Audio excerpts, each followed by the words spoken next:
I wanted to start with a quote that says, "In the beginner's mind, there are many possibilities.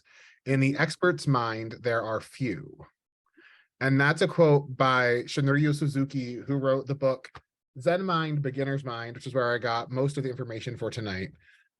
This is technically a book about meditation and about bringing mindfulness into your life, but there are a lot of things in it that are applicable to Grange leaders and leadership in general.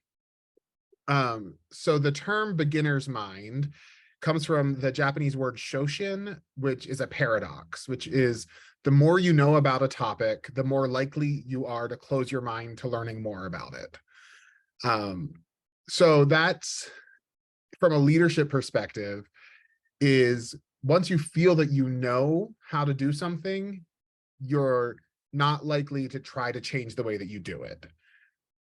So what I'm encouraging people to do is to be more open and receptive and curious about unlocking creative and flexible ways to make us more resilient as leaders and to make our Granges more resilient in our communities. One of the quotes in the very first chapter of this book says, "If your mind is empty, it's always ready for anything. It is open to everything. If you discriminate too much, you limit yourself. If you're too demanding or too greedy, your mind is not rich and self-sufficient."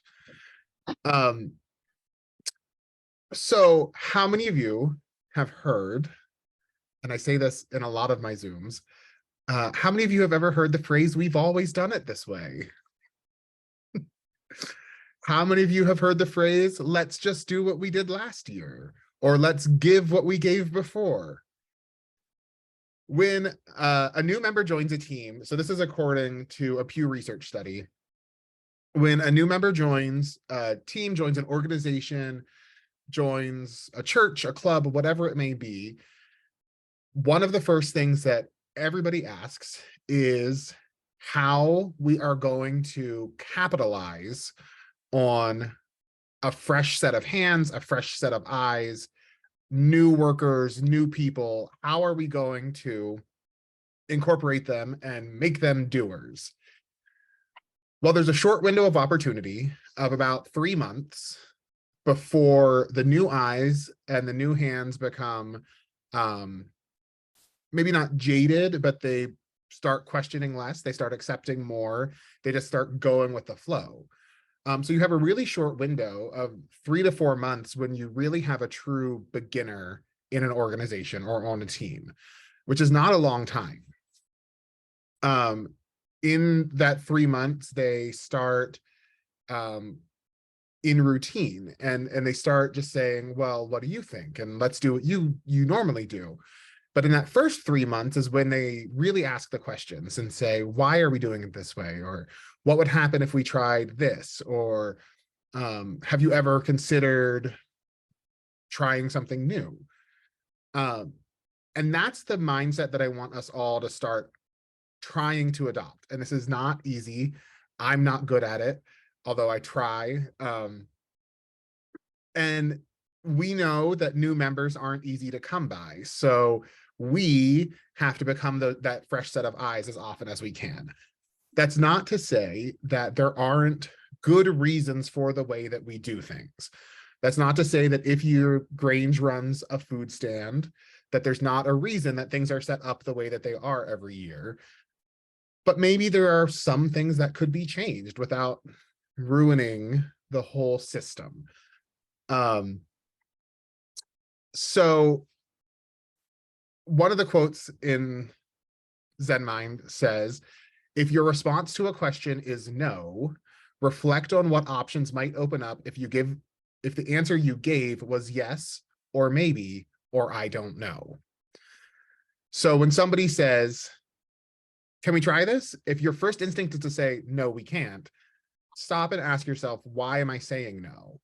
What have I learned? And see what would happen if you said, "Maybe we could do that," or "I don't know." And that's kind of the easy way into trying to adopt this beginner's mindset.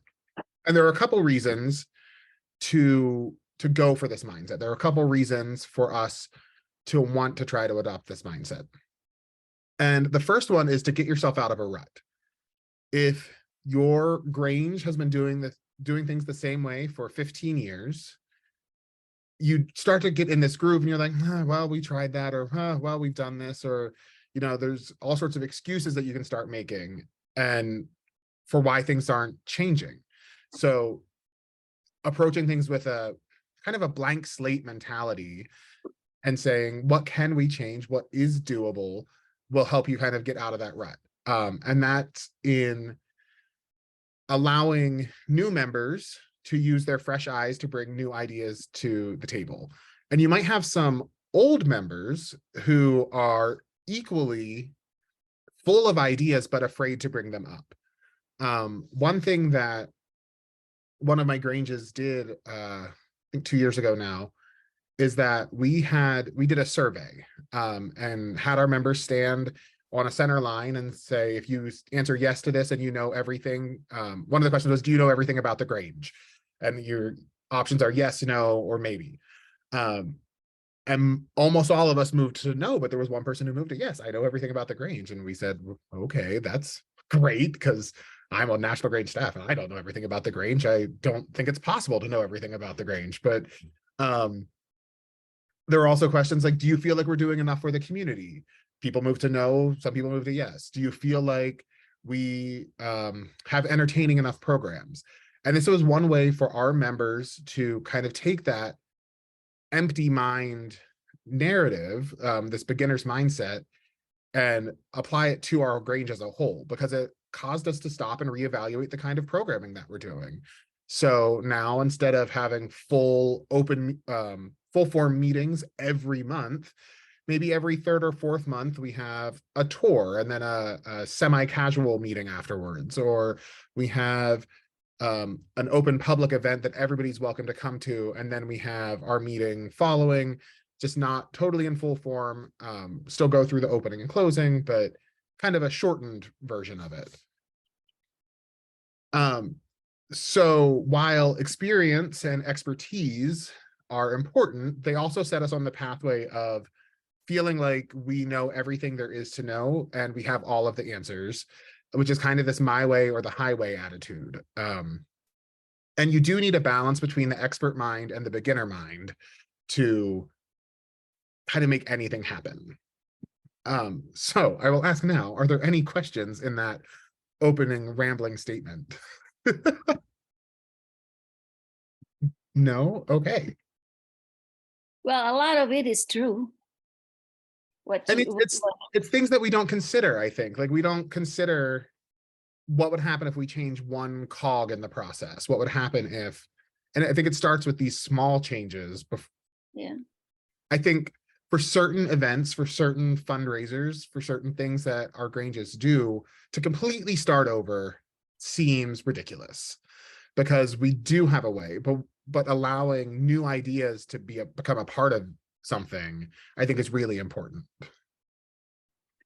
I think it's important also, what you are passionate about. The first time we went to the national convention, national session in Sparks, I was the junior director and in Oregon, and we took our grandson. He was the chaplain, and we did the junior degree, but hardly anybody from, they just had their meeting, they adjourned, and nobody stayed for the juniors, for them to see the juniors degree. And I asked, at that time it was Phyllis Wilson, I said, aren't you going to stay and watch them? See, how they do? So since she was the master of Oregon State, I think she felt obligated and she stayed. She watched so I made it my mission that when it comes to the Western, we will we will show off the juniors. I love And that. yeah, and Ed Latrell gave me that opportunity. And so sometimes, you know, because they haven't done it, I Mhm. don't know if they, I love my juniors. I'm still juniors at heart. So, and I was very, very proud to show it. So Awesome. I learned a lot. And I also learned you have to be assertive. If Yeah, you learning believe is, for the good, you know, what you believe is for the good of the order, and then you just have to. yeah, so that leads into kind of the steps of the beginner's mindset. And the first thing is to be open to learn. So I actually used this, and I forgot to bring it over, but I used this as my editorial in this current issue of Good Day. So there are 5 steps to kind of start integrating the beginner's mindset into your world. And the first one is being open, or to ignore the stories that the past tells you.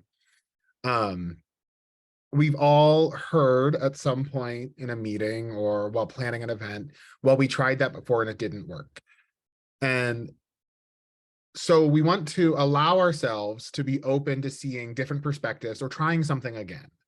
Um, and that's the first step in getting ourselves toward a beginner mindset. Allow yourself to be open means resisting the urge to dismiss somebody's opinion, whether you have a preconceived notion about it or not. It's kind of this idea that will let us move forward and say, okay, let's explore this. Let's talk about this as a group. Would this work? Would it not work? Let's see. You know, a lot of things have changed in the post-pandemic era. A lot of things about the way that we hold events have changed. A lot of things about the way that people interact with Granges has changed. Step 2 is flexibility, or what I say, take inspiration from children, which is still allow yourself to be willing to learn, be willing and ready to adapt to unexpected events and situations, because children, although it may seem like they get fussy, they get frustrated less easily by doing new things than adults. Um, Kids are able to find joy in new experiences, new locations, new sensations that they're discovering for the first time, that we as adults we take for granted. We think we know everything. We've done these things before, so we've had these experiences. But if we look at it as a child approaching something for the first time, you know, they have no opinion about this yet. So let's let ourselves be flexible, and maybe we'll like it this time, maybe we won't, and we'll move on. Step 3 is just slow down. I think we have a tendency to and this is just as humans, to go go go go go go go. And I think allowing yourself to slow down and really savor the moment that you're in, and to savor the experiences that you're having with somebody or the event that we're working on, will let you get more information out of it. And I'll talk a little bit more about that later. Step 4 is what is curiosity, or what I say, remove the word should from your vocabulary. And as we discussed last night on Chris's Zoom, it's also removing the words just and only. So things should be this way, or this is just another fundraiser, or well, it's only a meeting, and allow everything to have importance. Every idea, every moment has some sort of importance, and should be approached with the same kind of gravity or levity, whichever way you're approaching something. The suggestion for this is to start at the end. You know what your end goal is going to be. What in the book they call the wished for end state. So, you know, in meditation, you know the kind of moment that you want to get to at the end of the freeing the mind, allowing yourself to be present, that kind of thing. In the Grange, it's knowing that we have a food stand that we have to run, or it's knowing that we're doing a service project. So we know what the end state is, but we don't want to impose limitations on ourselves.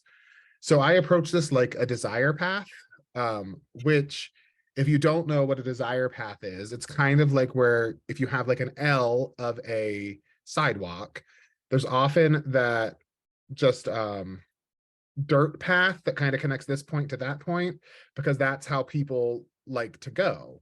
So it's not going all the way up here and across, so because you know you have to get over here. So there's kind of this extra desire path that has naturally occurred. So maybe there are desire paths that we've been missing in our lives and in the way that we do things that could make our lives actually easier than what we've been doing.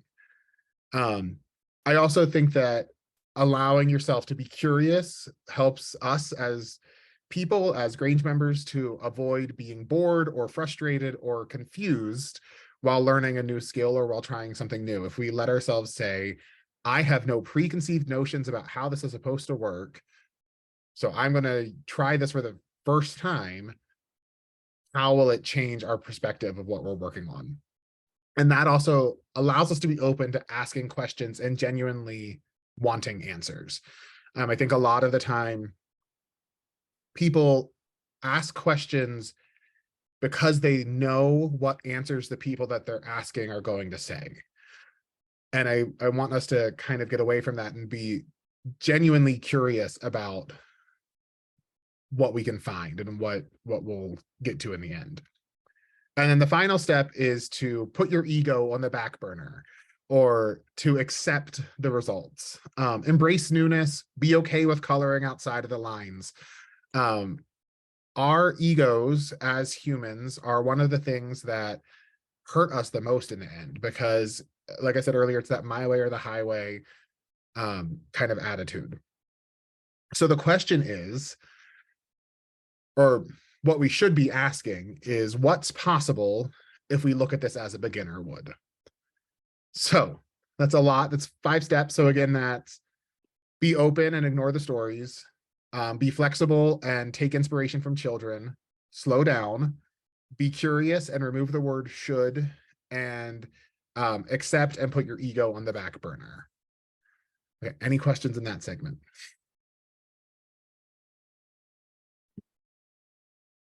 Okay. Bill, Yeah. my question is, okay, like if you have, I guess you said like not, we shouldn't use the word just, but like if you want to say like, I just have this idea, why don't we approach this? Okay. So saying I just have this idea is belittling your idea. It's making your idea small. So just saying I have this idea gives your idea importance by saying something, and it's using just as a modifier to say, oh, I just wanted to say this one little thing, or I just thought this, or maybe we could just try this. And I think it's making us small, and it's diminishing our importance as people and our role as leaders. Everybody has the right to be a leader, whether they've tried something before or not. And I think that's one of the important things about the beginner mindset, is it lets us all have the same playing field again. And so I say remove the word just, or I only wanted to say, or I only have this idea. Those kind of words are automatically putting yourself at a lower point. So make yourself that equal by removing those diminutive modifiers. Does that make sense? Yes. Because none of us here are small people. I will say that the 7 of us now that are on are all big personalities, and are all people who are great leaders. And I think if we demonstrate that we are diminishing our own importance, what's that saying to the members who might feel smaller than us, or might feel that they can't be a good leader? If we're diminishing our importance, then that might make them feel even smaller. And I think that's something that we really want to try to avoid. Okay, so there are some things that are in the way of us becoming Zen masters, becoming beginner mindset people. And the first thing, and these all kind of link back to what I just talked about, but the first thing is confirmation bias, which is the tendency to seek the evidence that supports what we already, or the ways that we already view the world. So our confirmation bias, it makes us ignore the facts around us because we're looking for a specific answer. And that, what we want to do instead of looking for things that confirm the way that we feel about the world is to start looking for things that challenge the way that we feel about the world. So we say, we think we know everything, but that's because we might have blinders on to certain parts of the world. We might kind of be ignoring facts or even opinions that could really change and shape the way that we approach the world. Even if you end up developing an expert mindset or live in an expert mindset kind of world, we should really try to pay more attention to what's around us. Ask more questions. How did I reach this conclusion? Why do I feel the way that I feel about this? Can I prove the way that I feel or the thing that I believe? And do I truly fully understand the issue? And that all comes to what I call the curse of knowledge. And I shouldn't say I think that's from Zen Mind or somewhere, that the curse of knowledge, which is being hardwired into certain ways of thinking. And we've been taught for years and years by previous Grange leaders, by mentors, by parents, by siblings, by friends. We've been kind of taught and hardwired to believe certain things and to do certain things a certain way. Because, I have 34 years of experience doing it this way, so that must be the way that it's done. Betsy has more than 34 years of doing things the way that things are done. So how do we get out of this curse of knowledge? And it's this thing, there are two traps that you fall into as knowledge holders. And there's the expert trap, which is kind of what I already talked about. I know everything. It's getting you stuck in your own head. And the best way to get out of that trap is to start saying, I don't know, or let's find out together. And to start approaching things in a team mentality rather than a one person knows everything mentality. And that's true if you're working on a project that the Grange has done for many years and somebody new wants to try something, or somebody new just wants to learn what to do. We talked last night, and our theme a couple years ago was what to do, or what will we do when the doers are gone? So we have to start training the people who come after us. And so that's part of this beginner's mindset is, if I know everything about this and Liz knows nothing about this, how can I help Liz learn? And that's by doing it together. That's by, going through this teamwork kind of mentality. And part two, the second trap that we can fall into is the problem solver trap, which is only I have the ability to solve this. Only I can take control of this. I must be the person to solve this problem. And one of the problems there is that it's part of that confirmation bias of not understanding everything that has led to this problem potentially. And that can lead to major burnout by becoming that person who thinks you know everything or has to solve every problem. And I think that one of the ways to get away from that is to take a step back and observe a different perspective, and to kind of let other people take the lead on things. And that's how you get out of the problem solver trap, is by letting somebody else try to be the problem solver, or by working together on approaching solutions. Okay, so the question is, what does all of this mean and why should I do it? So there are major benefits to cultivating a beginner's mindset. And like I said before, it's not easy. It will take time. We cannot get there overnight. You will not get there overnight. You will drive yourself crazy if you start taking a blank slate to every part of your life at once. So part of the process is allowing yourself to make mistakes. And that will get us to, as a Grange, I encourage you to work with others maybe 3 or 4 of you start doing this together, or maybe your whole Grange does this together to approach this beginner's mindset mentality of let's all take a step back and look at this to see where we can get if we know what our end point is and we know what we have as a starting point. As a Grange, let's figure out a new solution to get to this problem and start removing those stories that we've told ourselves before, or the confirmation bias and the understanding of the things that we've done before, and let ourselves reinvent the process potentially. So by cultivating this beginner mindset, by allowing yourselves to start at that blank slate, it helps us to develop fresh, different approaches to problem solving, like we talked about. And it helps us ask the right questions at the right times, or different questions at different times. You know, why do we do things this way? Why in a fundraiser, in a service project, whether you've done it for years or you're doing it for the first time, allow yourself to really ask the questions. Why do we think that this is the best way to do this? Or who should be doing this? Or how are we getting to the next step? And that's going to improve relationships. It's really easy, like I said earlier, to become that my way or the highway expert in our minds, whether or not we are really an expert at anything.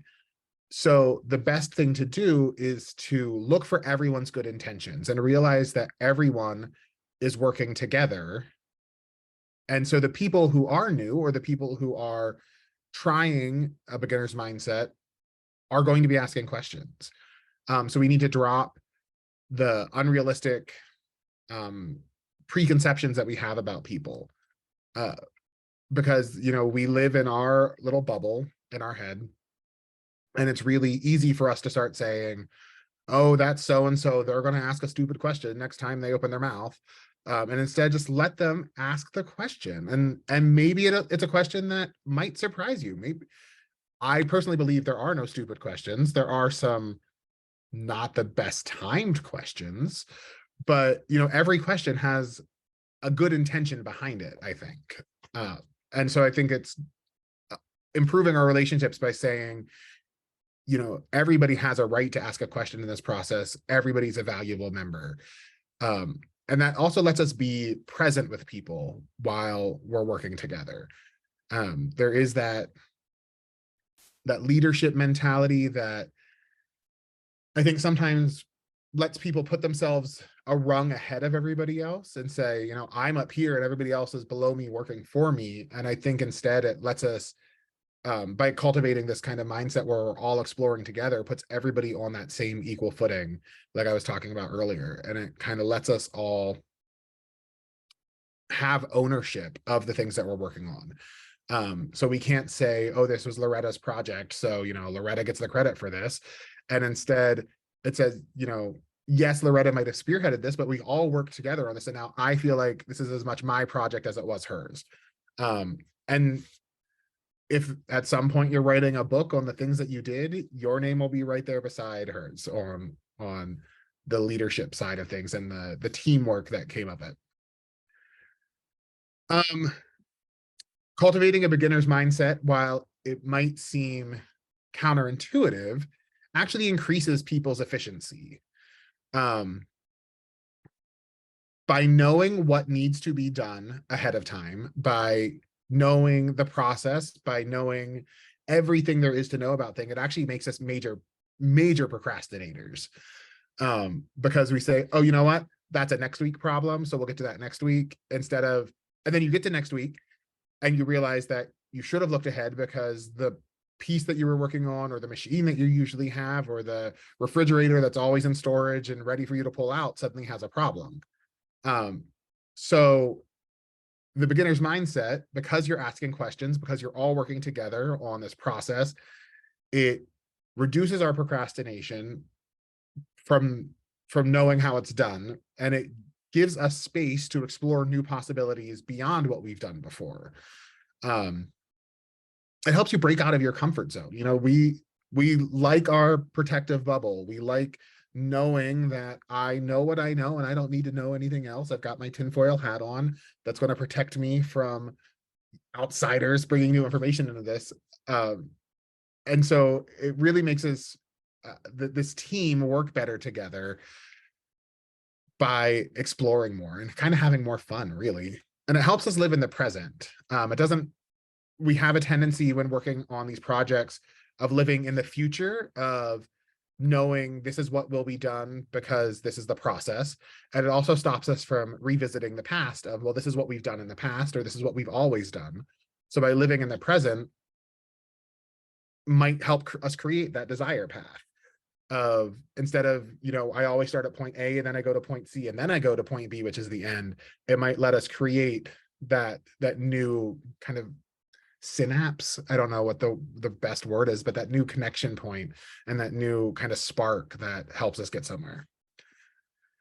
And then the final reason to adopt this beginner's mindset is that it's an effective weapon against perfectionism. We are perfectionists, whether we want to admit it or not. I think especially as Grange members, especially as people who are working in our communities, we are incredible perfectionists and everything has to be just absolutely right. I can name several perfectionists in both of my Granges. I might be one of them. I am one of them. But there are people who everything has to be just so. But perfectionism is an enemy of growth. It's that voice in your head that says everything has to be perfect, everything has to be exactly correct. You cannot make any mistakes along the way. You know exactly what it's going to look like at the very end, and it stops you from asking those questions, and it puts you into that problem solver mentality. But the problem with perfectionism is that it's impossible to achieve. So you're never going to be satisfied with what you're doing. Which isn't not being satisfied with what you've done isn't a bad thing. It lets you know that next time there are things that I need to change. But part of the problem is that we live in this procrastinator expert mindset world. So we're not going to change the things next time because this is how we've always done it. It's kind of this catch-22 that you get caught in. So perfectionism leads to stagnation. It leads to inaction. It leads to pushing away new members who have new ideas. There are frequently, I've heard stories, I've seen it, of new members coming in and having ideas and somebody going, nope, we always put the French fry maker over there. And then suddenly that person's like, okay, well, clearly my input's not valued here. And they slowly start disappearing from showing up at things, or they slowly, or maybe very quickly, stop paying their dues and are no longer a member and kind of go off in their own direction and say, you know, that place wasn't very welcoming to me. I'm not sure that it will be to anybody else either. So stopping that strive for perfectionism, adopting this beginner's mindset is going to allow us to be a little more explorative and a little more collaborative and a lot more open to making mistakes and to realizing that we're all working together for the same goal. So instead of trying to hit perfectionism every time, or instead of trying to be absolutely correct about everything, let's work for progress in what we're doing. Let's take a step forward instead of knowing that we're going to be 130% accurate on this. You know, let's aim for 100 at least. And let ourselves move forward step by step. And every year, even if you run the same event every year, even if you're working on the same kind of fundraisers or the same service projects, whatever it may be, every year, let yourself go back to the beginning every time. You know the stories from the past, try to avoid them as much as possible. And each year you're going to progress a little further and become a little closer to perfect, because each year we're adopting this mindset again. It is a little counterintuitive to kind of look at things and say, well, how am I supposed to move forward if I am pretending that I know nothing every time. But there are, of course, certain things that you know what the end goal is, and you know that you're going to get there faster, I think, every time. And it is this weird, how do I let myself adopt a mindset that's putting me back at step 0 instead of step 2 at least. And I think that's often you'll see new members step up, you'll see new leaders take shape, you'll see new ideas come to fruition.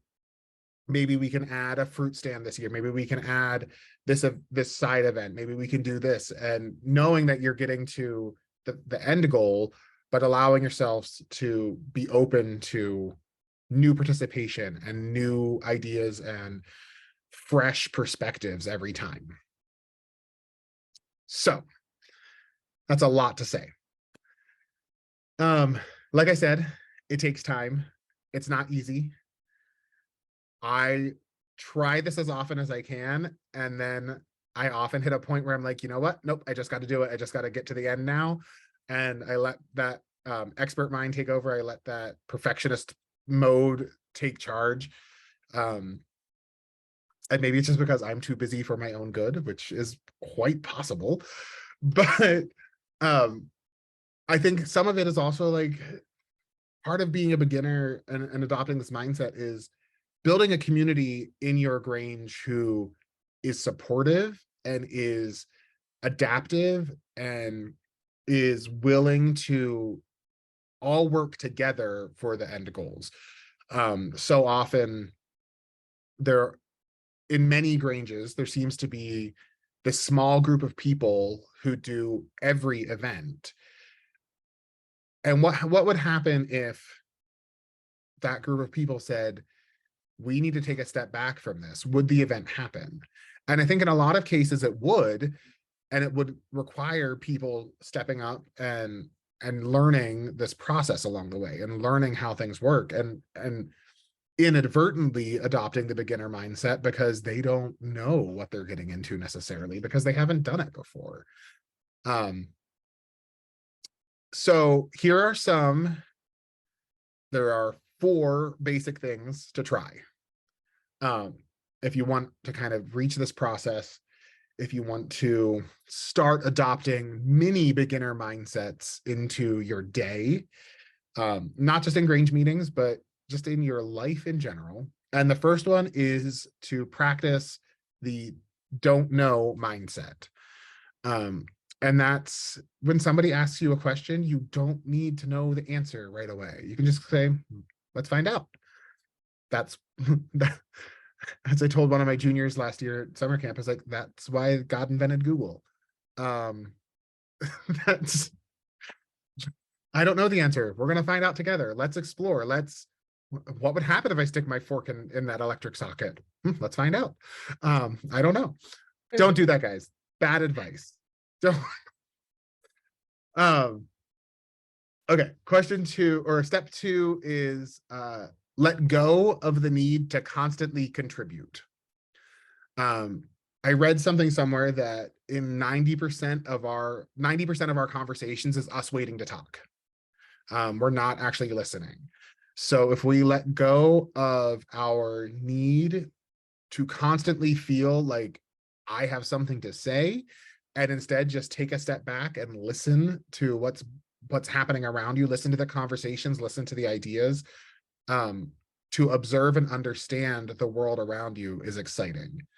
I took a playwriting course once, and in that course, one of our assignments was to not write anything, but we were supposed to go to a public location with we all had a mini recorder at the time. It was before I think I had a smartphone.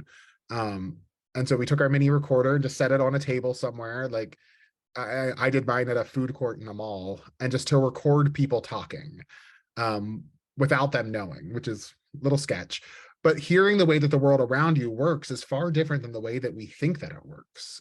Listening to the ways that people actually have conversations and contribute and bounce ideas off of one another is far different than the way that we think they happen. So if we let go of our need to be in control of situations and the need to contribute and to feel that we have the answer, then that's going to let us kind of take a step back and adopt more of what other people are saying. And that leads into letting go of the need to win. Humans like to be winners.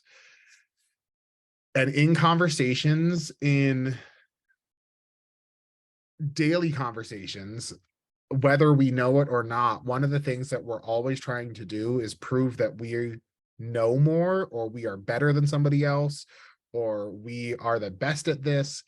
And I think if we let go of our need to be right and our need to win in these conversations, it will help us adopt that mindset of saying, you know what? Norman knows my brother. I do this with my brother a lot because he is the ultimate I must win. And, and so I often go, you know what? I guess you're right. I don't know what I'm talking about. I don't understand the situation. I don't have all the facts. So let me go back to the books and do some more research. And that's hard for me to do, but it's also one of those things that I know he's not going to back down, and I probably wouldn't either, and it wouldn't end well.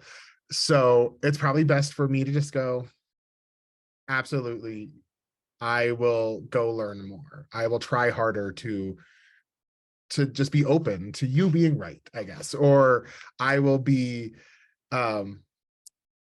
I will be the person who admits that they don't know everything. And that's hard for some of us. That's hard for a lot of us to do, is to say, I need to go back to the books and learn some more. And then the final step to adopt this mindset is to approach small everyday tasks with a beginner's mindset. Approach tasks the way that a child might, the way that, you know, somebody trying something for the first time might. So the one example that I saw on a website as I was writing this was, make breakfast like a beginner. And how, like, you want bacon and eggs. So obviously you're going to open the refrigerator and find the bacon and eggs, but how do we get to the next step? And I'll let yourself say, we are programmed, like, I'm going to reach for the skillet, and then you go, why this skillet? Why not this pan? Why not, put it on the electric griddle? And let yourself kind of approach things in that sense of a preparation, and let yourself ask yourself questions while you're doing things. I almost said ask yourself the questions while you're driving, but driving is one thing that you probably shouldn't question too much. Unless you're not a great driver, and then ask yourself, why am I not a great driver? But it's small tasks, gardening, laundry, these things that are rituals in our life, these things that are everyday tasks. How can I maybe approach this differently? Maybe the ways that I live my life in my own house could be simplified. Maybe the ways that I do things could be easier and make my life better, because I'm not trying so hard, or I'm not taking 5 steps when I could have used 3, and just had never let myself ask the questions of, why do I do these steps in this order every time that I do this? So yeah, so that's the beginner's mindset. That's a lot for 45 minutes, I guess. But it's not a simple task. It's not an overnight task. It's a lifetime kind of commitment, and it's a life of looking for small ways to improve. I don't think that we need to go back to plan 0 every time that we start an event, but being open to asking questions, especially letting new members who are coming in ask these questions of, why do we do things this way? Why do we only support this school district when this school district's right beside us? Why? Maybe we can expand our reach. Letting people have new approaches to things that we've maybe done for 100 years as a Grange, and letting yourself be open to trying something different. So that's what I got. So any questions? Anything that I could maybe solve?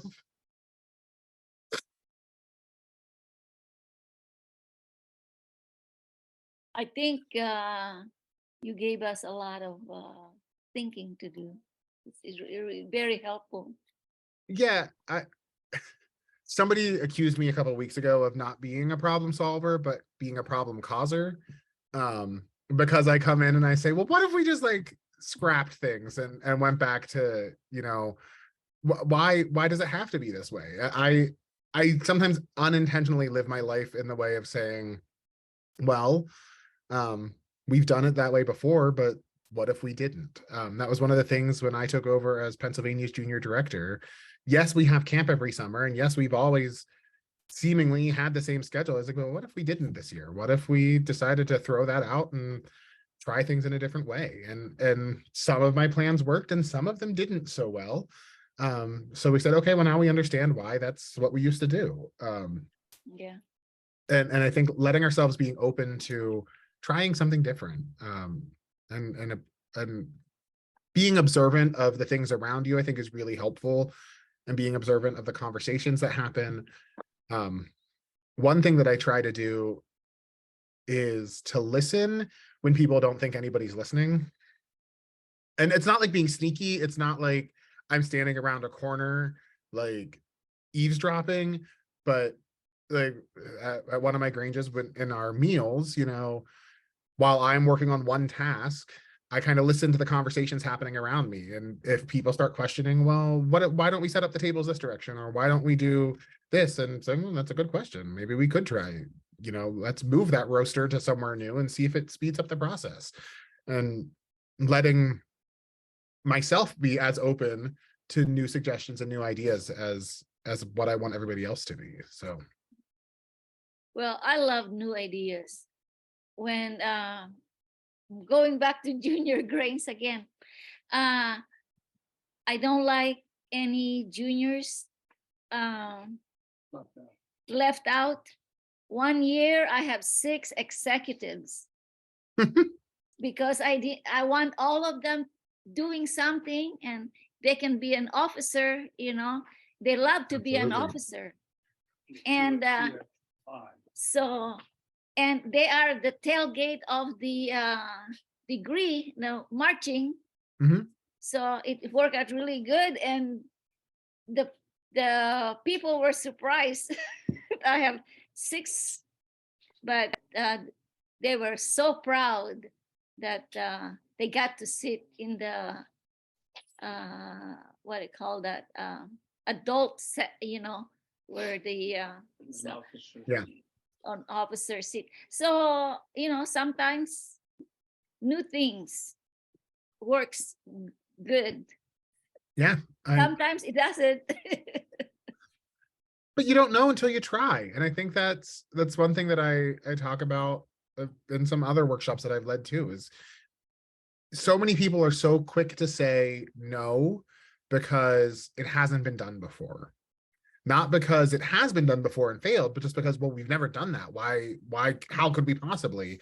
And I think so many of us are afraid of trying something because we'll look bad by not getting it right the first time, or it might cost a little bit of money and maybe it wasn't as successful as it could have been, but how would we know? And you know, sometimes things that aren't successful in year 1 and year 2 are major successes in year 3. Because if you have this idea and you try it out once and you're like, well, a couple people attended, but then the second year a couple more people attend, and then suddenly that third year you've got 500 people clamoring for a spot in something, and letting yourself try multiple times before you really put the lid on something and say, well, that was bust, you know. That is true. And I think for me, that's one thing that the pandemic taught me, is like coming out of it. I was running a theater company, and so coming out of it, we were trying new and different ways of encouraging audiences to come back or engage with us in new and different ways. And it might have felt a little disheartening at times because we're like, well, this isn't working. But then people started asking us to do more. So we're like, okay, so some people are engaging, so why aren't more people engaging? And then every time that we did certain projects or certain programs, more people were showing up during the pandemic. And then that really helped us kind of come out of it too, because we had this built-in audience that we had built for almost a full year of not doing live theater, and bringing them back into our space, and it kind of gave us that hope of, well, we're doing something right, because we've affected 30 people every time that we've done this. If you're interested in learning more from a meditative standpoint, this book is actually a really good book. So it's Zen Mind, Beginner's Mind by Shunryu Suzuki. It was pretty cheap on Amazon too, I will say. Although I do want to tell you to please support your local booksellers if you can. So this book is from, I think it was originally published in like 1970. Suzuki was a Zen master, but promoted this beginner mindset, was really one of his big things. So I enjoyed this. It's not a terribly hard read too, so it's something that if you just want some, you know, light beach reading this summer, for anybody who's going to the beach, this might be a really good book to take along with you. And it does approach meditation from a Zen Buddhist standpoint, but it's some really good information too to kind of incorporate into your everyday life and leadership techniques. So thank you all for joining us. Small crowd, but I'm very appreciative of those of you that were here. Tomorrow, and again, I'm not an expert, so if I fail, you can tell me. Thank you all. Have a great night.